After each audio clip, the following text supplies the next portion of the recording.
Middle east में चल रहे संकट के बीच 27 मार्च को राज्यों के मुख्यमंत्रियों से पीएम मोदी बातचीत करेंगे। पीएम मोदी वीडियो कॉन्फ्रेंसिंग के जरिए मुख्यमंत्रियों के साथ बातचीत करेंगे। ऐसे में सवाल उठता है कि क्या इस मीटिंग में चुनावी राज्यों के सीएम शामिल होंगे या नहीं।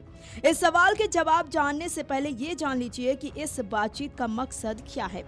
दरअसल इस बातचीत का मकसद पश्चिम एशिया में चल रहे संघर्ष के मद्देनजर राज्यों की तैयारियों और योजनाओं की समीक्षा करना है। इस बैठक का मुख्य जोर टीम इंडिया की भावना के साथ सभी प्रयासों में तालमेल सुनिश्चित करने पर रहेगा। इससे पहले सरकार ने सर्वदलीय बैठक बुलाई थी।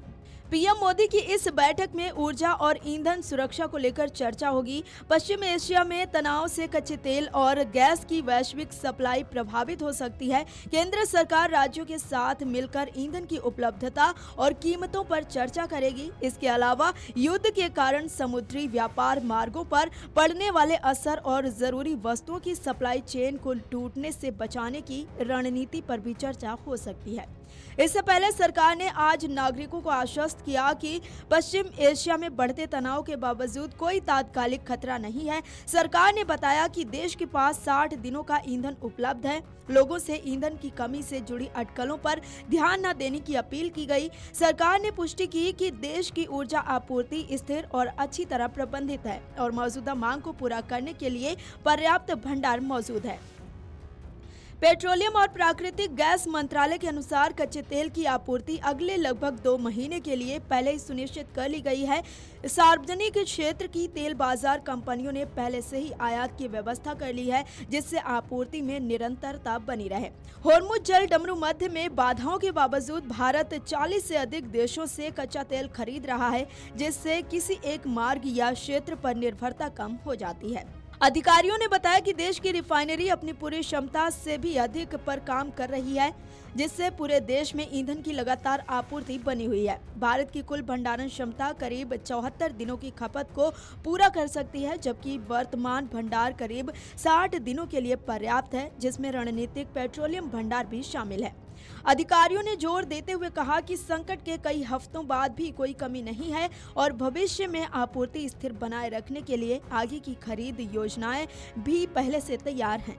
इन सभी को लेकर बुधवार को केंद्र सरकार ने सर्वदलीय बैठक भी बुलाई थी। बैठक के बाद केंद्रीय मंत्री किरेन रिजिजू ने कहा कि मैंने विपक्ष और सरकार की तरफ से दिए गए सभी सुझावों को डिटेल में सुना है। सभी सवाल और सभी कंफ्यूजन जो कुछ भी था, सरकार ने उन सभी को साफ साफ समझाया और विपक्ष ने मीटिंग के आखिर में कहा, जो बहुत जरूरी है, कि वे इस ऑल पार्टी मीटिंग को बुलाने के लिए सरकार को धन्यवाद देते हैं।